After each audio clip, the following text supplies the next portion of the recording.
Hello à tous, c'est Maxime. On se retrouve comme chaque mercredi à 10h dans ce podcast qui a pour vocation à éclairer et faire gamberger les entrepreneurs qui l'écoutent.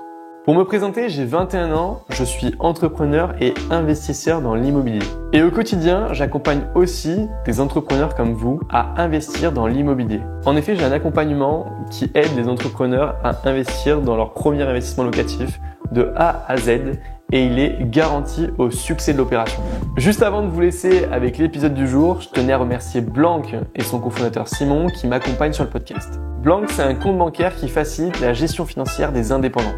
D'ailleurs, Simon est intervenu lors du 11e épisode du podcast que je vous invite évidemment à écouter après cet épisode et que vous pourrez retrouver sur toutes les plateformes d'écoute.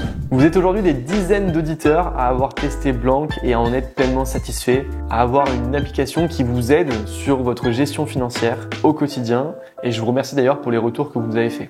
Pour tous ceux qui ne sont pas encore inscrits, je vous invite à consulter le site de Blanc, www.blanc.app. Et dans cet épisode, je reçois Thibaut Trézière, qui est un entrepreneur dans l'immobilier. Après un gros parcours dans le digital, où il a été précurseur notamment avec les pages Facebook, il se lance dans l'immobilier pour générer des revenus passifs. Il nous parle dans le podcast de sa stratégie de niche pour générer de l'argent dans l'immobilier. On se retrouve à la fin de l'épisode. Bon visionnage!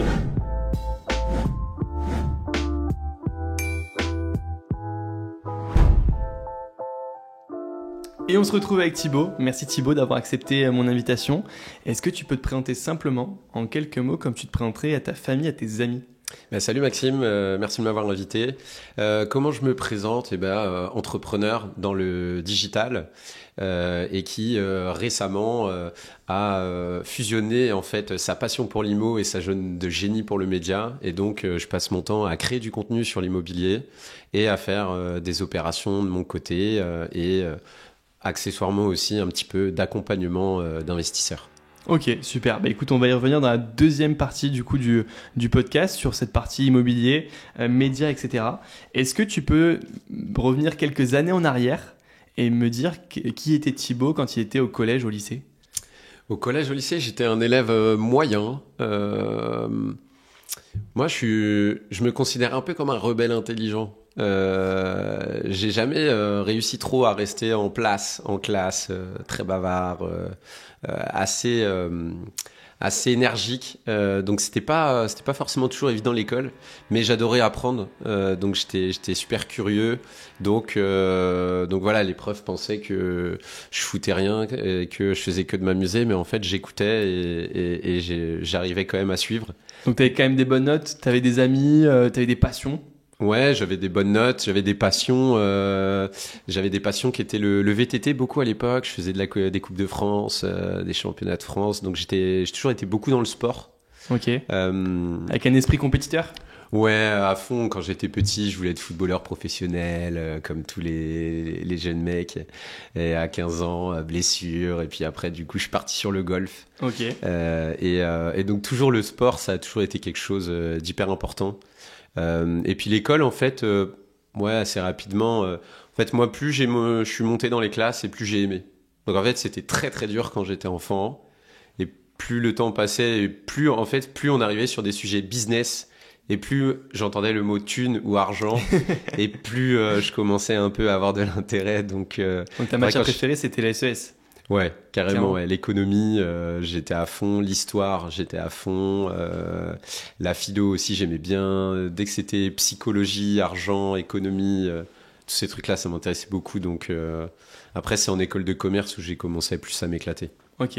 Et à cette période-là, quand tu étais toujours dans cette partie collège, lycée, est-ce que tu avais un métier en tête, quelque chose que tu voulais absolument faire ?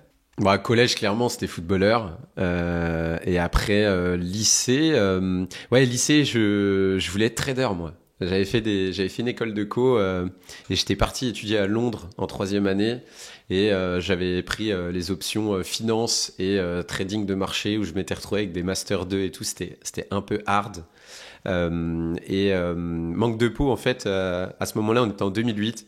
Et donc, c'était la crise des subprimes. Ouais. Et donc, en fait, toutes les banques avaient gelé les gradués de programme pour les jeunes étudiants. Et donc, c'était impossible, en étant à Londres, de mettre un pied dans ce marché-là. Et donc, j'ai commencé à regarder les business en ligne à ce moment-là. Ok. Et est-ce que tu avais un mentor, une personne qui t'a inspiré? Tu avais quoi comme vision par rapport à l'entrepreneuriat à ce moment-là?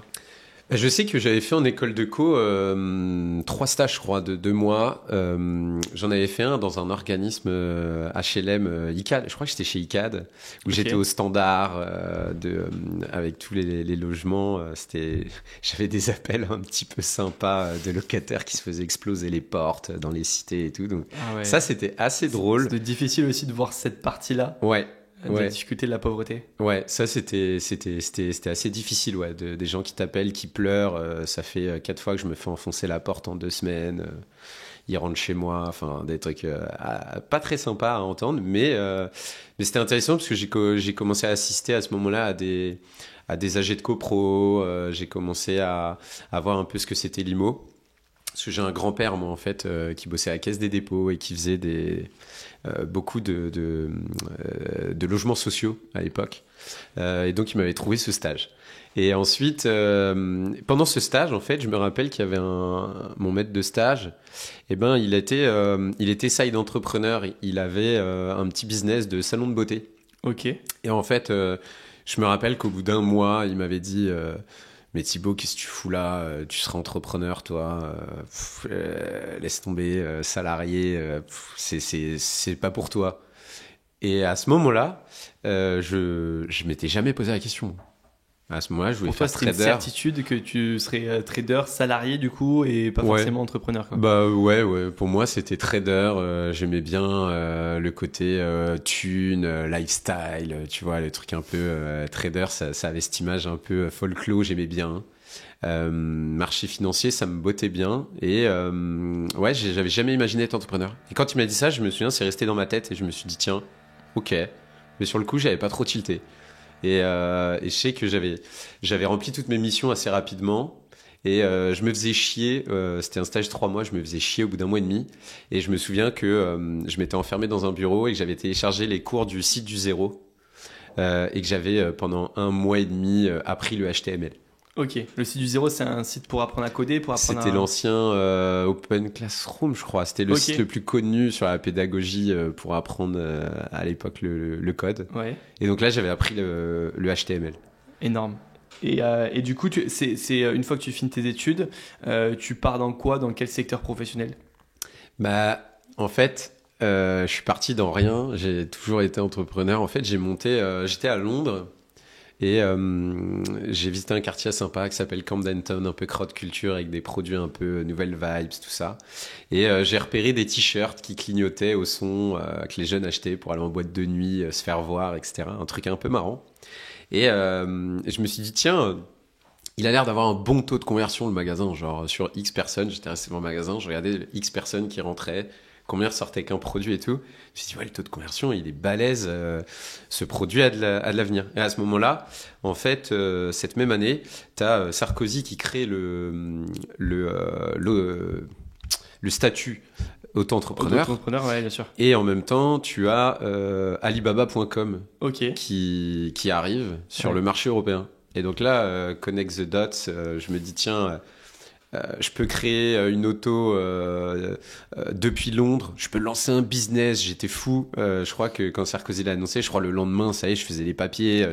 J'étais avec mon père en mode, je suis entrepreneur, c'est bon, c'est parti. Et je me souviens, j'avais vu mes parents. Ils étaient venus me voir à Londres, je sais plus, genre au mois de... Ouais, ils étaient venus me voir au mois de septembre. Et je leur avais dit, au mois de juin, je ferais 10 000 euros par mois. J'aurais dit, j'ai tout calculé. Si je suis premier sur Google, sur tel mot-clé, il y aura tel taux de conversion. Si mon e-commerce, il convertit à temps et que je fais un backlink par jour en SEO, etc., je serais premier, je générerais 10K. Et je me souviens, mes parents, ils me regardaient en mode, j'étais un rêveur, toi. Jamais de la vie, tu feras 10 000 euros en 6 mois. T'es fou. Et je les ai fait. Et donc, en fait, à la fin de ma 3e année d'école de commerce, je faisais 10K par mois de CA. Donc, quand tu as un e-commerce qui grossit, tu investis tout dans ton stock. Donc en fait, tu gagnes pas vraiment d'argent. C'était pas du dropshipping alors, c'était un peu un e-commerce. Tu faisais toi-même les livrets, les colis. J'imagine que tu livrais pas toi-même, mais c'est toi-même qui faisais tu faisais les colis et t'envoyais après.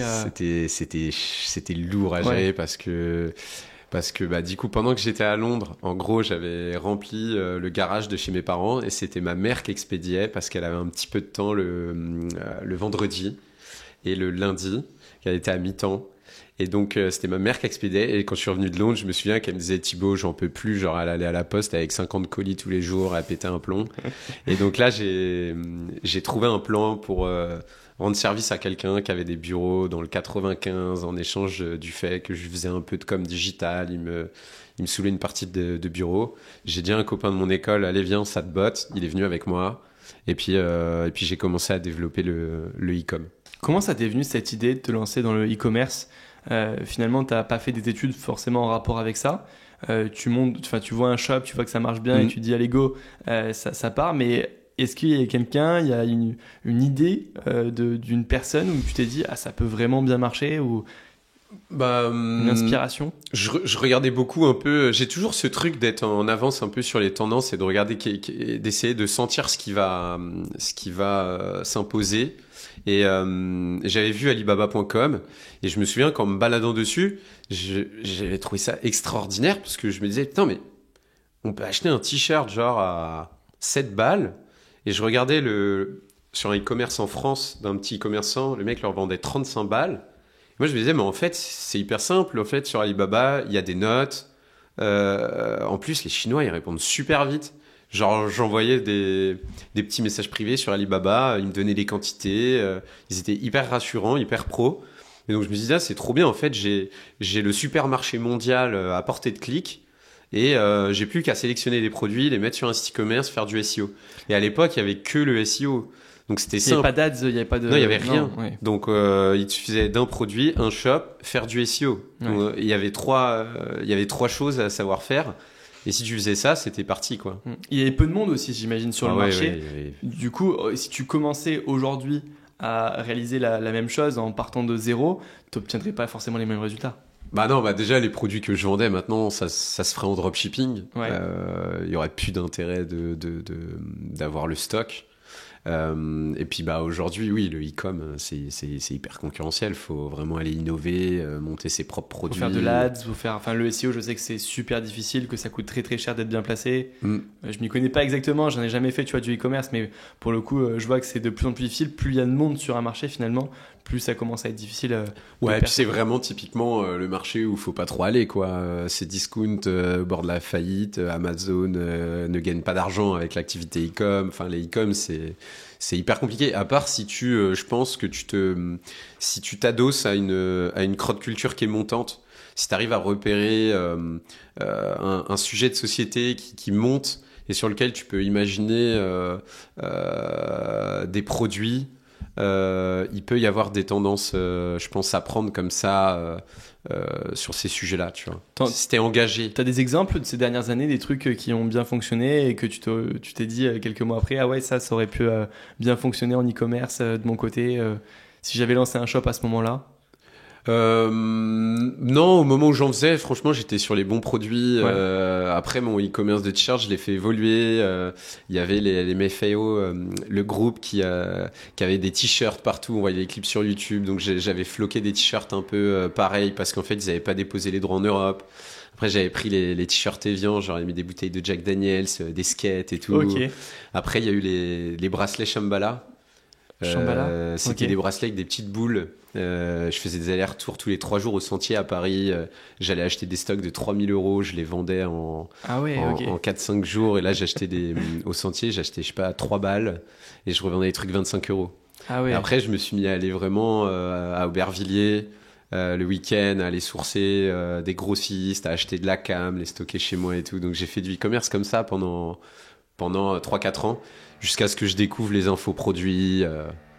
2-3 ans. Et après, j'ai commencé à découvrir des infoproduits. Et là, j'ai commencé à goûter aux marges des infoproduits avec plus de stock, plus de machin. Et là, j'ai dit, OK, faut partir sur l'infoproduit.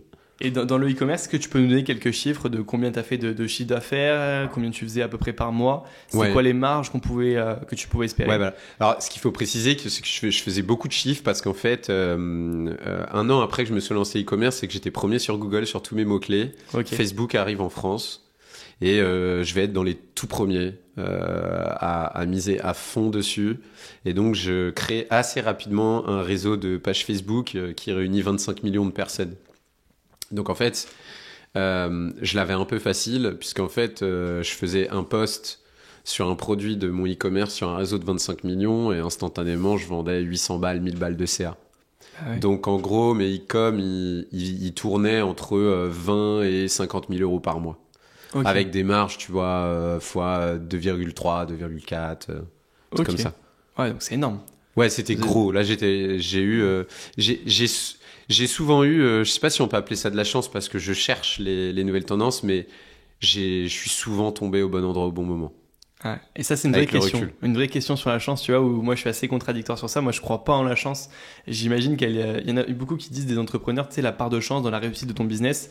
Il y en a qui disent que c'est 90%, et je crois que c'était Éric Larchevêque qui dit ça dans un podcast où il disait qu'il y avait énormément de part de chance et que t'as beau être là au bon moment avec le bon produit, s'il n'y a pas cette part de chance-là, bah, t'as rien, quoi. Et moi, j'ai l'impression que c'est l'inverse. C'est au contraire tout le travail que tu dois mettre en place pour arriver à ce moment-là, et que la chance, c'est la dernière étape, mais que c'est 4-5% finalement de ton projet. C'est quoi ton pourcentage de chance dans la réussite d'un projet? Bah, je suis un peu comme toi. Moi, je crois pas trop au talent et à la chance. Mais c'est vrai que des fois, tu peux te dire ouais, quand même. Le talent, c'est encore autre chose pour moi. Ok. Pour moi, le talent, c'est, tu vois, c'est un peu inné. Il y en a qui ont des facilités plus ou moins dans certaines choses. Et ça, moi, j'ai conscience qu'on n'a pas le même cerveau tous, on n'a pas les mêmes mains. Moi, tu me mets à rénover un appartement, je pense que tu reviens 6 mois après, il est dans le même état, hein. Tu vois, je suis très très nul manuellement, et déjà, ça m'intéresse pas en plus, mais c'est encore autre chose. Mais je suis très très nul manuellement. Et je pense qu'il y a des personnes qui ont des facilités dans certaines choses. Et le talent peut être un peu différent. Mais la chance, c'est vraiment pour moi, on est égaux face à elle, et d'un coup, bah, il y a quelque chose qui vient saupoudrer un projet et faire que bah, on a plein de clients. Tu vois, un coup de buzz sur TF1, j'en sais rien. Et tous ces aspects-là, pour moi, c'est qu'une partie du projet. Non, mais je suis assez d'accord. Ouais. Après, c'est vrai que des fois, avec le recul, tu te dis quand même c'était décemment décente. Enfin, comment ça se fait que qu'il n'y ait pas d'autres personnes qui l'aient vu. Bah ouais, parce qu'avec le recul. Est-ce qu'il y a d'autres personnes qui auraient pris ce risque-là aussi, de commander autant de stock, d'aller au Sentier, d'aller à Aubervilliers, comme tu dis, Ouais. d'aller chercher 3000 bracelets chimballage, parce que je me rappelle plus ce que tu avais dit. Ça. Et ça, on n'aurait jamais, enfin, peut-être qu'il n'y a jamais personne qui aurait pris ce risque-là aussi. Ouais, c'est clair, c'est clair. Non, mais la chance, c'est un vaste débat. Après, je suis plutôt aligné avec toi. Mais c'est vrai que dans ma vie, j'ai rencontré quand même parfois j'ai fait des sommes assez rapidement, et des fois tu te dis quand même, putain. Est-ce que c'est normal? Ouais, est-ce que c'est normal, quoi? Ok. Et du coup, après avoir fait ce business-là en e-commerce, dans quoi tu te lances? Après, en fait, comme j'avais beaucoup de pages sur Facebook, j'ai créé un site internet qui s'appelait acheterdesfansfacebook.com. Ok. Où je vendais en fait des packs de 1000 abonnés, 2000 abonnés, 5000 abonnés. On parle d'une époque où il n'y avait pas de régie publicitaire chez Facebook. C'était avant le lancement de la régie. Donc en fait, tu avais plein de business qui voulaient avoir plus de fans que le voisin. Parce que à ce moment-là, ton nombre de fans sur Facebook égale ta crédibilité. Bon, c'est encore le cas aujourd'hui sur les réseaux sociaux. Et donc, je vendais comme ça des packs. Et puis j'ai lancé ce site. Je vendais des packs à 60 balles. Premier jour, je fais 60 euros où je le lance. Un vieux WordPress ou commerce que je monte en un jour. Premier jour, 60 euros. Deuxième jour, 150. Troisième jour, 200, 300, 400. Et ce truc, je l'ai lancé en France. Je me suis mis à créer 10 sites. J'avais 10 premiers résultats à Google. J'avais fait tous les réseaux sociaux, acheté des vues YouTube. J'avais 10 sites sur acheter YouTube. J'avais racheté mes concurrents. Wow. J'étais genre en méga monopole. Et à cette époque-là, c'était sympa parce que tu avais pas mal de médias qui commençaient à découvrir Facebook. Et donc, les médias, dès qu'ils traitaient le sujet Facebook, ils m'appelaient. Et je suis même allé, il y a même Envoyé Spécial qui a fait un reportage dans ma boîte quand j'avais 23 ans. Donc là, je suis passé devant 12 millions de téléspectateurs et tout, c'était un peu lunaire. C'est incroyable. C'était drôle. Tu avais une boîte vraiment dans ce domaine-là, dans l'achat d'abonnés. Ouais. Et comment c'était vu par les clients? Comment c'était vu par les personnes? SEO, j'étais premier, j'avais l'exact match. Non, pardon, comment c'était vu en termes de vision? C'est-à-dire que, est-ce que c'était un business, tu vois, positif, sain pour eux, dans leur tête, ou c'était un mode, il achète des faux abonnés? Tu sais, aujourd'hui, c'est un peu plus négatif. Je trouve les la faux vie des comptes, gens. ouais. Moi, quand France 2 est venu me voir, je leur ai dit clairement, il y en a plein qui m'achètent des faux abonnés. C'est des trucs que je commande au Bangladesh. À l'époque, je commandais ça sur Amazon Mechanical Turk, c'était des micro-tâches à 1 centime. Ah oui. Pareil, ce truc sort, ça me matrixe le cerveau. Je me dis, c'est fou. On peut payer des gens à 1 centime la tâche. Il y a trop de trucs à imaginer autour de ça. Je leur fais faire des likes, mais au bout de 10 jours, ils bannent le truc Amazon parce que ça prend trop d'ampleur. Et quand je suis passé dans cette émission, j'ai clairement dit, les gens m'affichent des faux abonnés, c'est de la connerie. Et en fait, je dis clairement à France 2, chacun veut jouer à qui a la plus grosse pour sa notoriété et tout. Et je me rappelle qu'ils ont titré ce jeune entrepreneur décomplexé. J'étais je suis toujours hyper transparent. Donc ouais, j'avais dit c'était un truc qui va mourir. C'est un peu de la merde, mais on fait 30 à 50 000 balles par mois. Ok. Avec ce business-là. Avec des marges à 70%. Okay. Donc là, ça c'était cool. T'avais commencé à embaucher ou t'étais tout seul sur cette activité-là? J'avais mon associé de mon école de co qui était avec moi pendant toutes ces premières années, et puis après j'avais commencé à prendre des stagiaires, des alternants, un salarié, un développeur. Donc j'avais commencé un peu à staffer. Ouais. Ok, ça s'est bien passé. Je savais pas qu'il fallait pas staffer en France à cette époque-là. Tu l'as appris, c'est ce qu'il faut. Oui, je l'ai appris avec le temps. Ouais. Ok. Et du coup, tu l'as terminé comment cette activité? T'as eu quoi comme résultat? J'ai été attaqué par Facebook parce que j'avais Facebook dans mon nom de domaine, et quand il y a eu le reportage qui est passé sur France 2, j'ai paniqué, j'ai dit je crache le site quitte à pas faire de chiffre d'affaires parce que j'ai trop peur que Facebook me réclame 300 ou 400 000 euros. Ok. Du coup, après le reportage, j'ai fermé le site, j'ai fait 0 vente. Mince. Du coup, j'avais pas du tout tiré d'argent de ce truc. C'est clair. Et j'avais pas de réseaux sociaux à l'époque parce que je voulais pas me montrer. Donc les gens, suite à Truc Télé, ils ont même pas rejoint mes commus et tout. Ouais, donc finalement c'était négatif ce passage en télé. Non, c'était pas négatif. C'est vrai qu'après, pendant 5 ou 6 ans, quand j'allais à des événements sur Paris, les gens me reconnaissaient, tu vois, mais ils savaient pas d'où. Et c'est là que je me suis rendu compte un peu de la puissance d'un passage télé. Et parce que c'est dans juste une seule émission, dans un seul court instant. Je sais pas, c'était 20 minutes, une demi-heure. C'était le business des faux abonnés sur les réseaux sociaux. Ouais. Et les gens t'ont reconnu pendant des années après. Ouais, ils savaient pas trop, tu vois. Mais c'est là que j'ai compris un peu le pouvoir d'imprimer ton visage. Ouais. Ce qui après va faire le lien un peu avec le personal branding que je fais aujourd'hui, mais j'avais compris ce truc que c'était puissant. Ok. Et je m'attendais pas à ça, que quelqu'un se souvienne d'un visage 5 ans après, sans savoir où il m'avait connu. Tu vois, à l'époque, j'avais fait un dîner, t'avais le directeur marketing de Danone, et le mec, je le vois, et il me dit putain, toi, je t'ai déjà vu quelque part, tu vois. C'était assez fou. Donc, c'était marrant, ça. Ouais. T'as eu d'autres business après celui-là? Et après ça... business en ligne avant de parler d'immobilier? Ouais, j'ai fait énormément de business en ligne. Parce que moi, je suis en stratégie des petits paris. Donc, je lance souvent plein de petits paris qui me coûtent très peu cher, où je bootstrap très vite, où je lance très vite, où je mets peu d'argent. Et donc, je vois un peu à chaque fois ce qui mord, et quand ça mord, je pousse, tu vois. T'en as quelques-uns à nous partager comme ça, sans rentrer dans le détail? Ouais, j'en ai plein. Après, qu'est-ce que j'ai fait? Donc là, c'était ça. Après, en fait, après Facebook ne donne plus de portée quand je publie des articles e-commerce, et il met au centre du flux les médias. Et donc, en fait, après, je me suis lancé dans un business de revente de trafic pour les médias. Okay. En fait, j'ai contacté des médias, Minute Buzz, des motivateurs, et je les ai contactés. Je leur ai dit, vous me payez combien aux 1000 visites? Ils m'ont dit, on me paye 8 euros. Moi, je commence à poster. Je me dis, je fais 1 million de visiteurs par jour. Sympa. Et donc, du coup, pendant 1 an, je poste pour eux, où là, c'est une des périodes les plus extraordinaires. C'était le meilleur job que j'avais, quoi. Tous les jours, C'était super bien payé, 8 euros les 1000 visiteurs, non? C'était hyper bien payé. Je me rends pas compte du tout par rapport à aujourd'hui. Non, c'est encore les prix aujourd'hui, ouais. Pour 1000 visiteurs? Sauf qu'aujourd'hui, c'est impossible d'envoyer 1 million de trafic. Ouais. C'est plus que le trafic. Et je me souviens, à l'époque, j'étais capable d'envoyer plus de trafic avec mes pages Facebook que ce que faisait Le Monde ou Le Figaro en daily, tu vois. Wow. Et du coup, je me rends compte que ces boîtes, elles lèvent pas mal d'argent. Et que moi, je représente 50% du trafic après de chacun, vers 30% des fois, tu vois, mais je représentais une belle partie de leur trafic. Et donc, je me dis, bah, je vais lancer mon média. Donc, j'ai lancé un média, Pause Caféine. Ok. Et puis, Donc, ensuite... que tu as alimenté évidemment avec tes pages Facebook. Ouais, c'est ça. Qui faisait, qui faisait 800 000 visiteurs jour. Et là, du jour au lendemain, Facebook change l'algorithme. Je dois licencier cette personne. Parce que je passe d'1 million de visiteurs jour où là, je gagne à fond et à 40 000 par jour. Qu'est-ce qui marchait extrêmement bien avant que ça change l'algorithme et qu'est-ce qui faisait que tu étais le premier, enfin en tout cas dans les premiers, et que du coup d'un coup tu passes à ce moment-là, ça faisait déjà 5 ans que je bonifiais mon réseau de pages Facebook, donc j'avais été le premier sur le business et j'avais duré dans le temps, je m'étais accroché, j'avais gardé ma distance, donc ce qui a fait que ça marchait bien, c'est que j'ai été le premier sur le truc. Tu avais combien de pages Facebook pour qu'on comprenne? J'en avais une cinquantaine, ouais. Ah, une cinquantaine que tu alimentais quotidiennement? Parfois plus, mais j'essayais d'avoir plutôt des grosses et moins que beaucoup de petites. Ah ouais, je les alimentais quotidiennement, ouais. Ça doit être un boulot monstre aussi, en création de contenu. Quand même, c'était, oui. Ouais. Bah, ce que je faisais à l'époque, c'est que je prenais des personnes en stage, tu vois, qui me créaient des panneaux, tu vois, sur Canva. Enfin, il y avait même pas Canva, donc c'était chiant.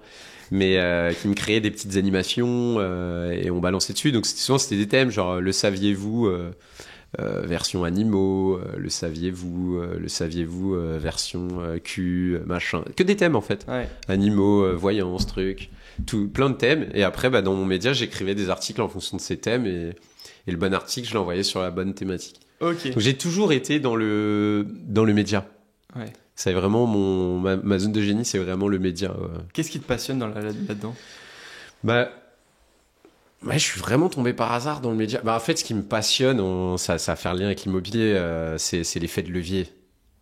C'est en fait le truc de tu bosses tous les jours le même temps, sauf que tous les jours, ton réseau, il grossit en termes d'abonnés. Et du coup, quand tu monétises, tu gagnes toujours plus d'argent avec un effort constant. Et moi, c'est vraiment ça qui me rend fou. Ok. Et j'avais retrouvé ça parce qu'après, je suis parti dans la publicité Facebook quand Facebook a sorti sa régie. Et j'avais retrouvé aussi cette sensation parce que quand tu achètes de la pub, tu peux... une fois que tu as ta pub qui tourne, qui te rapporte tous les jours de l'argent, tu peux laisser tourner, partir en vacances et le truc, il imprime de l'argent, quoi. Donc, dans tout ce qui est médias, achats médias, là, tu as des gros effets de levier. Ok, écoute, ça nous fait une belle transition pour parler d'immobilier. Je sais que tu as fait plein d'autres business, etc. Mais c'est hyper intéressant. Mais aujourd'hui, tu fais de l'immobilier et c'est ce sur quoi je veux qu'on creuse un maximum. Quel est ton parcours en tant qu'investisseur immobilier? C'est-à-dire, quelles ont été les premières étapes? À quel moment tu découvres l'immobilier et tu commences à investir? En fait, j'arrive dans l'immobilier parce que je me rends compte assez rapidement que je veux pas rentrer dans le modèle de la licorne. À cette époque-là, tu avais tous les entrepreneurs qui voulaient monter des licornes, lever des fonds, etc. Et j'avais assez vite compris que c'était beaucoup loto, quoi. T'avais beaucoup de chances de finir avec rien. Et donc, je me suis dit, non, moi, je reste avec peu de salariés dans des gros business à cash flow. Et je me suis dit, par contre, j'étais un peu jaloux parce que je voyais des gens valoriser des boîtes et tout. Je me disais, putain, il a valorisé à plusieurs millions. Quand même, pour ceux qui passent au travers des mailles du filet, ils avancent quand même plus vite que moi et tout. Donc, je me disais, merde, comment je peux faire? Et donc, je me suis dit, tiens, en fait, si tu fais un business à cash flow qui te sort 50, 100 000 euros par mois, mais en fait, si tu vas faire levier immobilier avec tout ton cash en permanence, en fait, tu auras une valo qui va être supérieure au start-upper et tu auras en fait beaucoup moins de chances de finir avec zéro parce que dans l'IMO étant beaucoup plus liquide, en fait, une start-up à la fin, pour X ou Y changement d'algorithme, bien sûr, les actions peuvent rien valoir à la fin, quoi. Elles vaut rien. Donc, je m'étais dit, si tu fais business à cash flow et que tu investis en levier 50 000 euros par mois pendant 10 ans, tu vas valoriser, tu vas monter avec un énorme patrimoine et ce sera beaucoup plus safe que de faire une start-up. Donc, en fait, c'est de faire du cash finalement avec une entreprise commerciale et après investir cet argent-là dans du patrimoine immobilier avec un effet de levier. Donc, avec un prêt bancaire et finalement, pour faire un chiffre gros, mais tu mettais 10 000, tu levais 100 000. Exactement. Et c'était le but finalement de créer un patrimoine immobilier. Et aujourd'hui, Donc c'est quoi les premiers biens que tu as achetés? Quelle typologie de biens? Pas forcément le secteur, mais pour qu'on ait conscience de quel type de biens on peut acheter en premier quand on gagne ces montants-là. Au début, j'ai acheté le premier, c'était un logement de fonction pour mon associé de développeur qui était pas très bien. Il était dans un studio et il voulait un peu plus grand. Donc, je me suis dit, tiens, je vais acheter un logement de fonction plutôt que de lui augmenter son salaire et que ça me coûte x2 en charges sociales. Mon comptable me dit, si tu prends un logement de fonction, en fait, l'impact, c'est 125 € par mois comment on dit ça c'est une imposition par rapport à en avantage en nature. Ouais, voilà, t'as l'avantage en nature, c'est que 125 € par mois. Donc en fait, si tu achètes un appart sur ta SARL et qui te coûte 1 000 € par mois, tu vas avoir 125 € de charge sur les 1 000 €, quoi, grosso modo.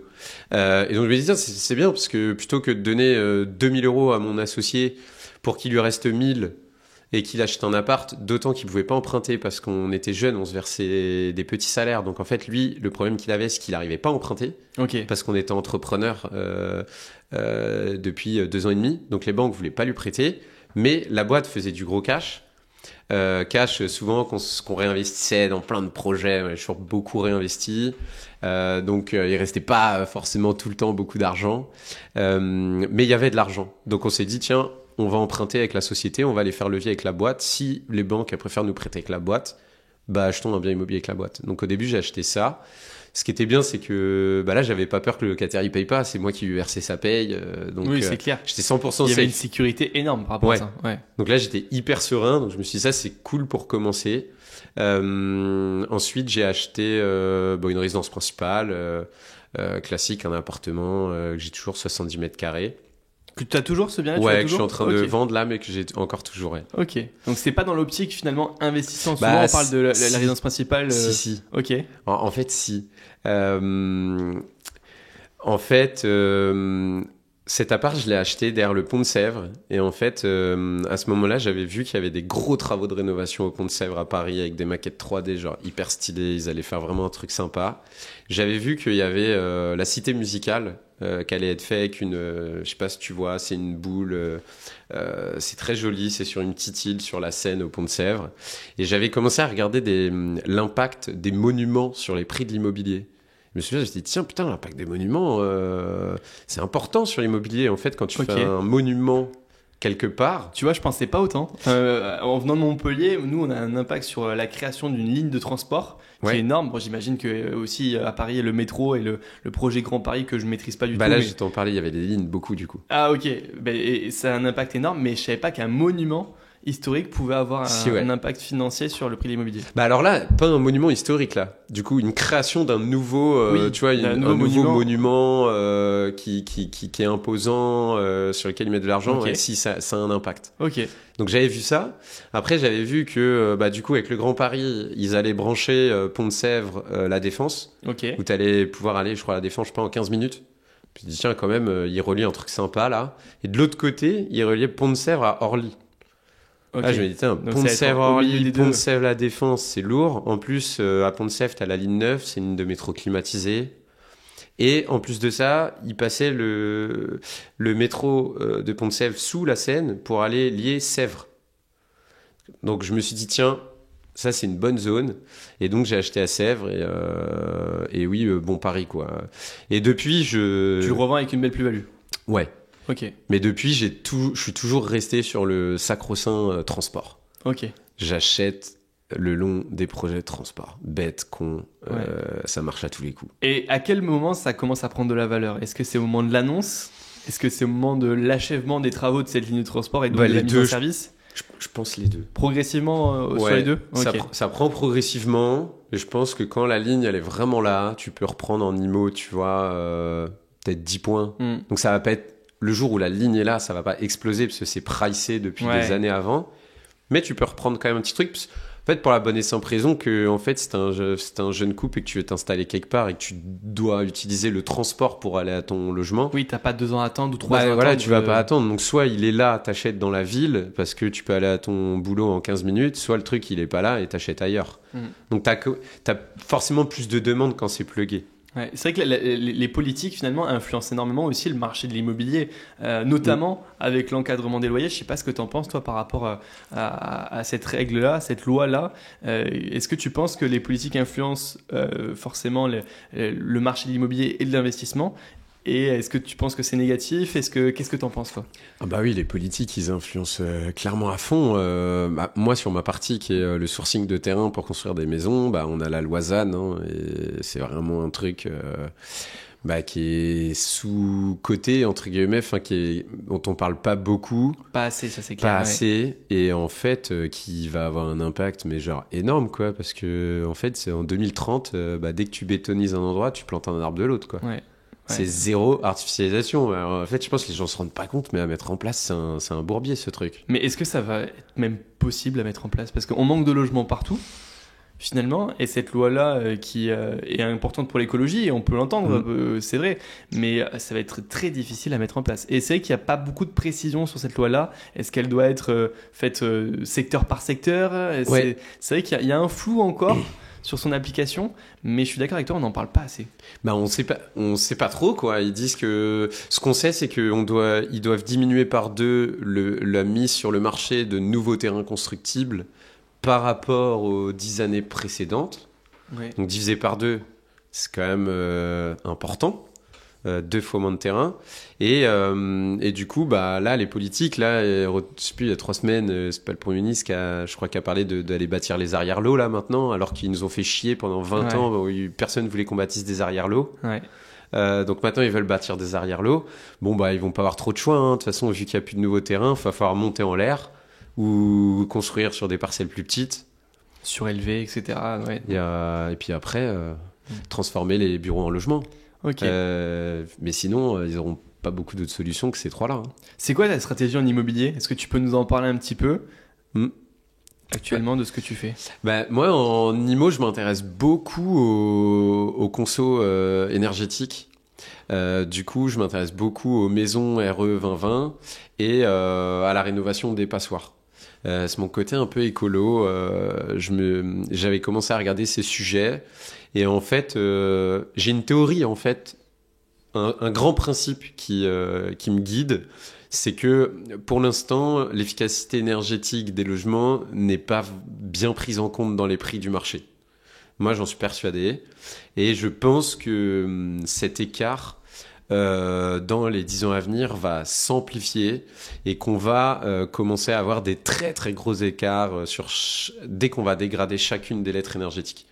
On le voit dans le dernier rapport des notaires là, de fin d'année 2023, où il commence à y avoir, où ils mettent les écarts par note. Ouais. Selon certaines régions, il y a d'énormes ça n'a rien écarts. à voir, ouais. Mais après, il y a une fiabilité sur ces tests. Tu me diras ce que tu en penses, mais sur ces DPE, j'avoue que nous, on refait à chaque fois les DPE sur chacun des projets qu'on a.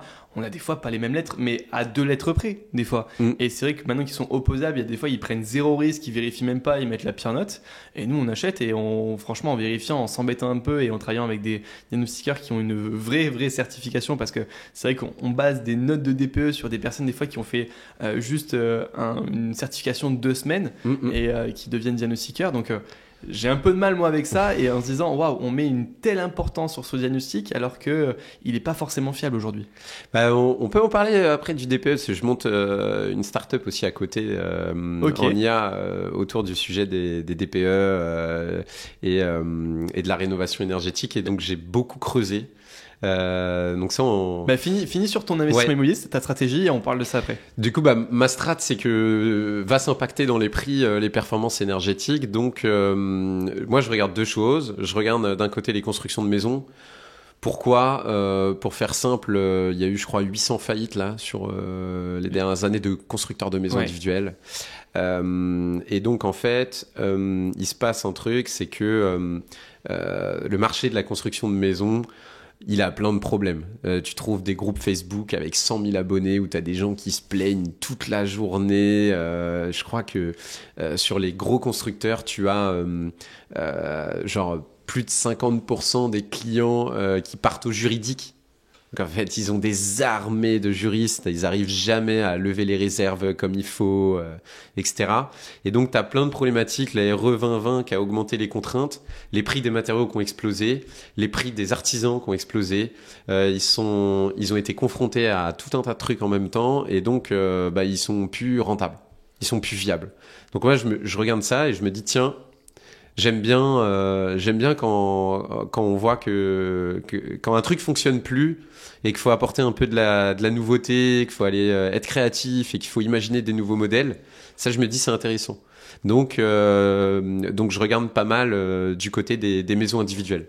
Ok. Que ce soit en termes d'accompagnement pour ceux qui me suivent sur les réseaux, moi en perso, peut-être demain en IMO fractionné, mais en tout cas, la maison RE 2020, je pense elle est porteuse et que finalement, dans quelques années, ça sera très recherché. Parce qu'en fait, on le voit bien au niveau géopolitique, niveau énergie en France, on n'est pas top, quoi. On achète de l'électricité produite au charbon en Allemagne. On a du gaz qui vient de Russie. On a plein un de jour, trucs. Le nucléaire, c'est bien. Le lendemain, c'est pas top. Ouais, un jour c'est bien, le lendemain c'est pas top. En plus, les milliards qu'il faut pour rénover les centrales, à chaque fois c'est censé coûter 30 et puis ça finit à 100. Oui, mais bon, si on t'annonçait 100 dès le début, donc on ne le ferait pas. Du coup, ils disent bon, on annonce 30 et on sait que c'est 100. Ça passera mieux, on verra bien. Mais bref, je crois qu'il y a un truc à faire. Ouais. Il y a un truc à faire. Les prix augmentent tous les jours, enfin tous les ans, et donc à un moment donné, la seule solution qu'on a en fait, c'est pas d'aller produire plus d'énergie, c'est vraiment d'avoir des bâtiments qui perdent moins. Et donc la RE 2020, je trouve c'est porteur. Je suis plutôt sur des petites maisons.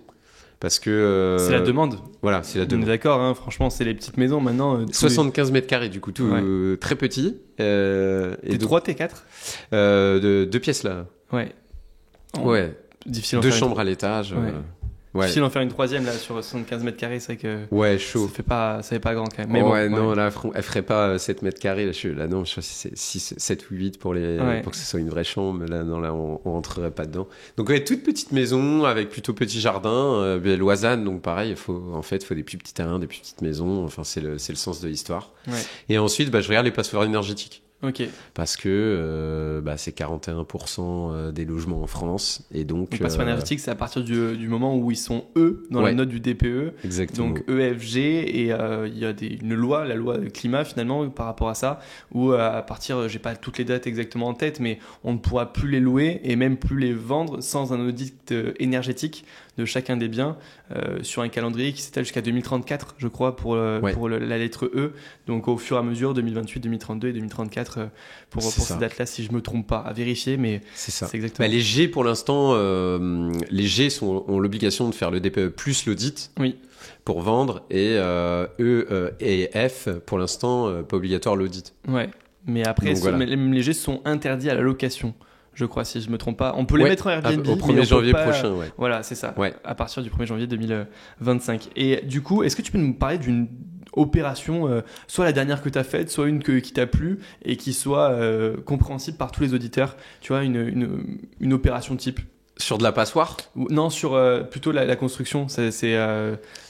Moi, l'opération de construction que je fais, c'est la rénovation d'un corps de ferme avec mon frère. Moi, tous les samedis, en fait, je rénove depuis 5 ans. Et donc, ça me plaît, j'aime bien parce que toute la semaine, je suis sur l'ordi. Et donc, je m'étais dit, tiens, si tu veux vraiment passer à l'échelle en IMO et vraiment grandir, il faut que tu comprennes ce qui se passe en dessous. Moi, j'aime bien vraiment partir d'en bas et vraiment décortiquer les sujets. Donc, je rénove ce corps de fer avec mon frère. Donc, j'ai appris gros œuvre, plomberie, électrique, tout. C'est mon frère qui m'apprend. Moi, je suis le stagiaire, tu vois. et donc, j'ai appris tout ça. Et donc là, en fait, basiquement, ce corps de ferme, j'étais parti sur une stratégie assez simple. Donc, c'était il y a 5 ans. Donc, j'avais beaucoup moins de connaissances qu'aujourd'hui sur l'immobilier, mais je m'étais dit, si tu trouves un bien avec des combles aménageables et que les combles, tu vois, la toiture, elle commence à minima à 1,80 m pour pas que tu perdes toute la surface sur les côtés, tu vas pouvoir comme ça créer de la surface sans en construire. Et donc, j'avais mis des robots en ligne pour scraper des annonces et j'avais mis, genre, tu vois, le mot-clé comble aménageable pour qu'on me ressorte tous les jours toutes les annonces qui sortaient avec comble aménageable. Et donc, j'ai trouvé un corps de ferme et il y avait 90 mètres carrés de comble aménageable. Et donc, je me suis dit à ce moment-là, assez basiquement, bon voilà, le prix par mètre carré, c'est 4000. Si ça te coûte 2000 balles de les aménager, enfin, à cette époque-là, c'était même moins. Les BP, ils tournaient même à plutôt entre 1000 et 1005. Parce qu'il y a 5 ans, en 5 ans, ça a complètement changé. Mais je m'étais dit, voilà, si tu construis à 1005 et que ça vaut 4000, sur 90 mètres carrés, tu vas pouvoir valoriser un peu. Ouais. Donc j'étais resté sur ce truc hyper basique et du coup, la dernière opération, c'est la rénovation d'un corps de ferme. Donc là, en fait, pour être, de toute façon, je divulgue tous mes chiffres en ligne. En fait, j'ai acheté le bâti, donc c'était en 2 lots. Donc c'était un peu particulier parce que sur un des 2 lots, c'était quelqu'un qui était handicapé, on savait pas trop s'il voulait partir. Donc en fait, t'achetais le premier lot, mais tu savais pas vraiment si t'allais avoir le deuxième. Donc il y avait beaucoup de risques. Il y avait une voisine qui était hyper chiante, qui était connue pour être hyper chiante.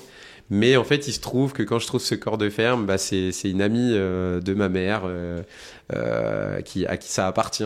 Et donc, j'avais des infos un peu plus poussées que les autres acheteurs pour prendre ma décision. Et j'avais du coup, j'ai pu vraiment l'acheter pas très cher.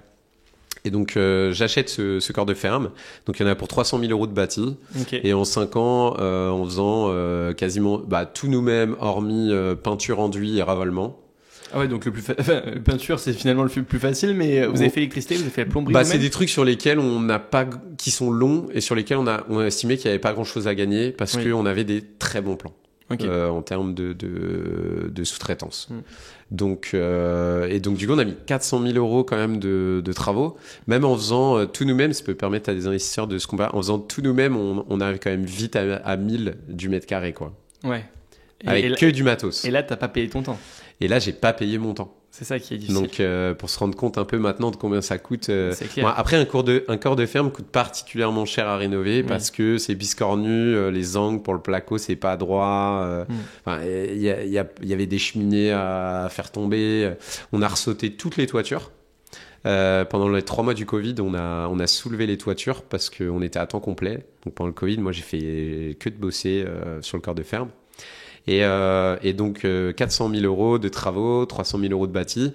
Et aujourd'hui, le corps de ferme, il vaut 1,3 million à peu près au prix actuel. Et vous le louez, vous allez le revendre, c'est quoi là, on est en train de le finir. Ouais. On n'a plus qu'une coursive pour desservir tous les apparts qui sont finis. Et là, on l'a fait en SCI à 50-50. Et puis, on va mettre 6 logements en location. Et est-ce que... C'est une question que je te pose un peu pour te challenger sur cette partie-là, mais je comprends bien l'intérêt de l'avoir fait soi-même. C'était vraiment de voir surtout les choses. Mais est-ce qu'il y a vraiment un intérêt financier ? Est-ce que tu n'aurais pas fait 10 projets comme ça en 5 ans, que tu aurais revendu direct, que tu aurais mis en location, tu aurais peut-être plus amorti pendant 5 ans avec je sais pas si vous avez fait un crédit ou pas, mais peu importe, mais vous avez de l'argent qui dort et qui travaille pas pendant 5 ans. Alors là, en l'occurrence, il y a 5 ans, j'avais pas du tout les connaissances que j'ai aujourd'hui. Et donc, business aujourd'hui, je ne referai pas ça. Mais après, les connaissances que j'ai aujourd'hui, elles ont beaucoup émergé avec cette expérience. Et en fait, quand même, on a quand même calculé que par rapport au temps qu'on avait passé chacun sur le chantier au nombre d'années, parce que on n'est pas non plus jusqu'au boutiste, c'est-à-dire que on continuait de partir en vacances. Oui, c'était que le samedi et le dimanche, tu disais, ou... C'était que le samedi. Ou que le samedi, ouais. Un peu le vendredi après-midi au début, mais très vite que le samedi, et pas tous les samedis, quoi. Nous, si on veut partir en week-end motocross avec les copains, on y va, on dit pas, il y a chantier, on peut rien faire pendant 5 ans. Non, on n'essayait pas non plus de se pourrir la vie, quoi. Donc, grosso modo, on était plus à 3 samedis par mois que 4, tu vois. Mais on a quand même moi, j'ai quand même calculé quand même pour m'amuser. Et je suis quand même retombé que ces journées le samedi me rapportent en moyenne par rapport à la valo du bien aujourd'hui, tu vois, ça me rapporte un peu, c'est des journées à peu près à 1005. Oui, donc c'est quand même pas mal, c'est quand même rentable. Ouais, c'est pas t'as pas vendu tes journées 200 balles, quoi. T'as vendu tes journées 1005. Après potentiellement, maintenant que je comprends mieux, je peux peut-être faire encore plus levier. Après, la connerie que j'ai fait en plus, c'est que les 400 000 euros, je les ai apportés en perso. En fait, je les ai sortis de ma SARL, donc ils m'ont coûté 30% de plus sur la SARL, 30% en perso. Donc pour mettre 400 000 dans le chantier, ça m'a coûté 800 000. Et donc aujourd'hui, j'ai un déficit foncier de 400 000 balles. Après, ce qui est cool, c'est que là, quand j'ai fini le corps de fer, entre guillemets, je suis fire. J'ai un crédit à 1000 balles et j'ai 5000 qui tombent. Donc j'ai 4000 Fire, c'est un mouvement d'indépendant, donc finalement, tu es libre financièrement pour résumer par rapport Ouais, parce que ça, je fais le lien parce qu'en fait, quand j'avais 25 ans, j'ai découvert un peu tout ce mouvement Fire et ça m'avait un peu matrixé. Et je m'étais dit, tiens, à 30 ans, je serai rentier. et du coup, j'avais cet objectif quand j'avais 25 ans. Mais pas souvent rentier pour rien foutre, mais rentier juste pour se dire, bon, en fait, j'ai de l'argent qui tombe. J'ai plus besoin de courir après des clients, de prendre des gens avec qui j'ai pas envie de travailler, de me mettre la pression. Si je veux partir en vacances, je pars. Je voulais être rentier pour la liberté d'esprit que ça t'apporte. Mais sans le côté retraite, quoi. Ok. Parce que j'aime bien faire des projets, donc on va pas s'arrêter. C'est clair. Tu nous as parlé de ta boîte de DPE que tu étais en train de monter. Est-ce que tu peux nous en parler un peu plus du coup ? En fait, aujourd'hui, je crois qu'il y a des études qui parlent qu'on n'a pas assez de thermiciens en France. Je crois qu'il y en a 3-4 000 et qu'il en faudrait plutôt 10 000. Donc il y a des délais qui s'allongent pour faire des DPE. Donc déjà, il y a un petit goulot d'étranglement sur la partie thermicien. Après, comme tu as pu le dire, ce qu'on constate sur le marché, c'est qu'en fait, tu as des notes qui sont complètement différentes en fonction du thermicien qui a fait le DPE. Donc, tu peux bouger de 2 lettres. Et en plus de ça, quand on rajoute l'audit, alors là, c'est encore pire. Parce que souvent, l'auditeur met des infos différentes de ce qu'il y a dans le DPE. Nous, 100% des choses qu'on cherche à matcher, enfin des DPE qu'on matche avec des audits, ne disent pas la même chose. Donc il y a toujours à un moment donné un truc qui est mal rempli, une orientation qui est pas bonne, un mur mitoyen qui est pas compté, donc le mur de derrière en fait il est chauffé mais le mec il est pas chauffé, donc déjà ça change énormément la lettre. Donc déjà il y a plein de problèmes et comme tu dis c'est des gens des fois qui n'ont pas fait des formations très longues et après c'est un peu mécanique quoi. Quand tu vois le prix d'un DPE, tu vois c'est 150 balles. Le mec, il doit quand même se déplacer, il doit faire le tour du logement, remplir son truc, faire ta facture, t'envoyer le rapport. En fait, de toute façon, à ce prix-là, tu peux pas t'attendre à un truc de fou, quoi. Donc en plus de ça, le DPE, les travaux qui sont... Donc, à DPE, ça te propose 3 scénarios de travaux. Et en fait, souvent, du coup, sur le DPE, les 3 scénarios de travaux ne sont pas opposables. Alors que sur l'audit énergétique, les scénarios de travaux sont opposables. C'est la grosse différence entre les deux. Donc déjà sur le DPE, les scénarios de travaux, je crois que alors nous on a soulevé un peu le capot. En fait, beaucoup de ces DPE sont faits avec un logiciel qui s'appelle Liciel. Et en fait, ce qui se passe, c'est que dans ce logiciel sur les DPE, t'as genre 20 recommandations, c'est tout le temps les mêmes. Donc il y a pas trop de cas particuliers. Et après, nous, ce qu'on observe, c'est qu'il y a plein de limites. En fait, c'est que les particuliers qui font des DPE et des audits sont toujours aussi perdus sur les travaux qu'il faut faire. Ouais. Et donc, en fait, on se dit, putain, mais c'est con. Les mecs, ils ont payé 150 balles d'un côté, 1200 balles de l'autre. Et en fait, ils sont là, ils se disent, putain, mais on fait quoi ? Et en fait, ils ont pas confiance. Comme toi, comme moi, ils croient pas vraiment à ce qui a marqué. Pour la bonne et simple raison, parce qu'en fait, le métier de ces gens-là, c'est la thermique. C'est pas les travaux. Donc en fait, au niveau des travaux, c'est des recommandations un peu bidons, mais typiquement, tu vois, tu sens que c'est des mecs qui sont jamais allés sur un chantier. Tu sens qu'il n'y a pas d'intelligence sur les recommandations, et en plus, c'est des fourchettes souvent assez larges. On va te dire, pour passer en D, ça va être entre 5 000 et 15 000. Ouais, ok, d'accord. Si c'est 5, les gars, c'est bon. Si c'est 15, c'est moins bon, quoi. Nous, on fait des BP et 10 000, plus ou moins 10 000. C'est pas ils se mouillent pas. Et en même temps, d'une région à une autre, ça peut être tellement différent. Quand on voit le prix de la rénovation à Paris, quand on voit le prix de ce qu'on a, nous, à Montpellier, ou même à 1 heure de Montpellier, dans un coin un peu plus paumé, où les mecs, ils ont besoin de travailler et finalement, ils travaillent pour quasiment rien. Le prix de la rénovation est énorme dans une différence assez importante. Donc même pour eux, en fait, franchement, c'est difficile. Et du coup, c'est quoi qu'elle apporte en plus ta boîte? C'est quoi l'innovation que vous mettez ou que vous apportez? Nous, on aimerait se caler un peu sur une tranche de prix un peu plus entre les deux, tu vois. Ouais. Et on veut pas aller sur l'angle legal. On veut vraiment être plutôt sur l'angle, on t'aide à prendre une bonne décision. Ok. Et on va, pour faire ça, on va déjà vérifier les incohérences de ton DPE, vérifier les incohérences de ton audit. On en trouve à chaque fois et ça change énormément les lettres. Donc déjà, vérifier que le truc il est fiable. Ouais. Te dire s'il est fiable. Ensuite, si c'est par exemple en copro, on va aller regarder par exemple, tu vois, les PV d'AG, parce que un particulier qui achète en copro, il peut se dire, en fait, il va peut-être être lettre G, mais ça se trouve en fait dans les AG de copro, on va s'apercevoir que dans 2 ans, il y a des travaux sur les parties communes qui vont être faites et qui en fait vont pouvoir faire gagner une lettre. Donc il n'y a pas forcément besoin de faire les rénovations. Donc il n'y a pas forcément besoin de faire les rénovations intérieures, peut-être voilà. alors que c'est l'isolation. Ou peut-être juste pour gagner une lettre. Oui, voilà. Et pas 2. C'est ça. Donc ça, on va mouliner avec ça. Ensuite, on va croiser avec d'autres données. On peut regarder aussi les DPE des voisins, voir un peu les DPE des voisins. C'est une copro, s'il y a des incohérences par rapport au tien, si on voit qu'il y a des choses différentes, et on va regarder comme ça pas mal de données, et on est en train d'imaginer quelque chose d'intelligent pour que la personne elle puisse savoir exactement qu'est-ce qui est le travaux. Ouais, parce qu'en fait aujourd'hui, ce qu'on remarque, c'est que ceux qui il y a beaucoup de startups qui se lancent pour accompagner la réno énergétique, c'est un peu la rue vers l'or, si je puis dire. Et nous, ce qu'on remarque, c'est que la plupart du temps, elles fournissent des services qui sont des simulateurs. Elles fournissent des simulateurs qui sont des lead magnets. C'est-à-dire les simulateurs ont pour simple but de récolter les coordonnées et en fait de vendre des travaux en prenant une commission.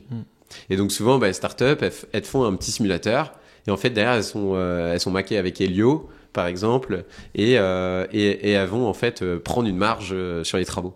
Une commission. Une commission. Ouais. Et en fait, ces startups-là, elles mettent pas leur intelligence, leurs développeurs et leur stratégie sur le fait de faire le meilleur outil de recommandation de travaux. Donc nous, on a ce côté un peu plus agnostique dans le sens où, pour le moment, on ne recommande pas de brancher les clients avec des personnes faire les travaux ou des pompes à chaleur, etc. On leur dit, voilà, nous, on n'a pas pour but de vendre des travaux. C'est un service payant. C'est pas un lead magnet ou un simulateur. Donc vous payez le fait qu'on vous donne la bonne solution. Okay. Donc mais on n'a pas d'intérêt neutre. économique à orienter plutôt sur une PAC ou plutôt sur de l'isolation. Parce que, un peu, tu vois, à la manière de CGP, parce qu'on a plus de commissions sur les travaux que la PAC, etc. Tu vois. Vous êtes neutre par rapport on est neutre. Ouais, et c'est pas mal. Ok. Très bien, super. Écoute, il y a pas mal d'aventures et qu'on va continuer de suivre. J'ai 2 dernières questions pour clôturer ce podcast. Ça passe super vite. Mais la première, c'est est-ce que tu aurais un conseil à donner à un entrepreneur, un auditeur aujourd'hui qui nous écoute, qui se lance dans l'aventure, qui se lance dans l'entrepreneuriat, un conseil qui, toi, t'a marqué dans ton parcours, que ce soit dans l'e-commerce, dans l'immobilier, peu importe, mais un conseil qui peut impacter tout le monde. Lisez des livres. Ok. Moi, quand je me suis lancé dans l'immobilier, j'ai acheté 10 livres sur l'IMO, sur Amazon. Je les ai bouffés et après, je me suis lancé, quoi. Lisez des livres et arrêtez d'acheter des formations et de regarder des Reels. C'est un bon conseil. Tu sais que franchement, en plus de 80 épisodes, on l'a jamais eu, si je me trompe pas. Donc franchement, très bon conseil. Où est-ce qu'on peut te contacter si on veut échanger avec toi? LinkedIn principalement. De mon côté, un petit peu d'Insta aussi. Ok. Merci Thibaut. Merci à toi. J'espère que l'interview vous a plu. N'hésitez pas à vous abonner à la chaîne YouTube, à partager, à commenter. Et on se retrouve mercredi prochain à 10h pour un nouvel épisode.